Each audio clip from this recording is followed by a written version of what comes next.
काफी समय पहले की बात है। प्रतापगढ़ नाम का एक राज्य था। वहाँ का राजा बहुत अच्छा था, मगर राजा को एक सुख नहीं था। वो ये कि उसके कोई भी संतान नहीं थी, और वह चाहता था कि अब वह राज्य के अंदर किसी योग्य बच्चे को गोद ले, ताकि वह उसका उत्तराधिकारी बन सके और आगे की बागडोर को सुचारू रूप से चला सके।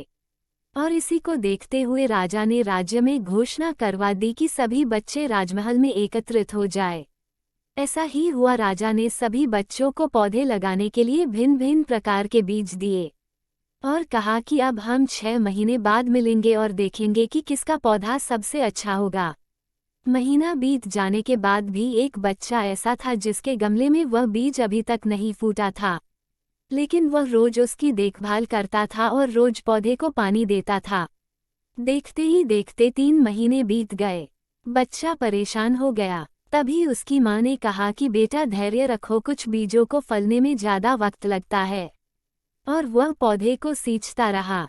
6 महीने हो गए। राजा के पास जाने का समय आ चुका था, लेकिन वो डर हुआ था कि सभी बच्चों के गमलों में तो पौधे होंगे और उसका गमला खाली होगा।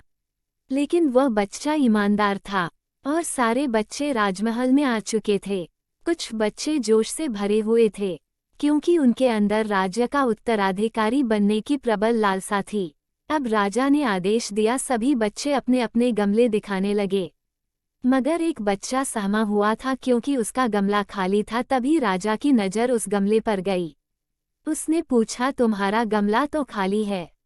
तो उसने कहा, लेकिन मैंने इस गमले की 6 महीने तक देखभाल की है। राजा उसकी ईमानदारी से खुश था कि उसका गमला खाली है, फिर भी वो हिम्मत करके यहाँ आ तो गया। सभी बच्चों के गमले देखने के बाद राजा ने उस बच्चे को सभी के सामने बुलाया। बच्चा सहम गया और राजा ने वह गमला सभी को दिखाया। सभी बच्चे जोर से हंसने लगे। राजा ने कहा, शांत हो जाइए, इतने खुश मत होइए। आप सभी के पास जो पौधे हैं वो सब बंजर है। आप चाहे कितनी भी मेहनत कर ले, उनसे कुछ नहीं निकलेगा, लेकिन असली बीज यही था। राजा उसकी ईमानदारी से बेहद खुश हुआ और उस बच्चे को राज्य का उत्तराधिकारी बना दिया गया। लेकिन हमें इस कहानी से क्या सीखने को मिला? मेरे हिसाब से अपने अंदर ईमानदारी का होना बहुत जरूरी है।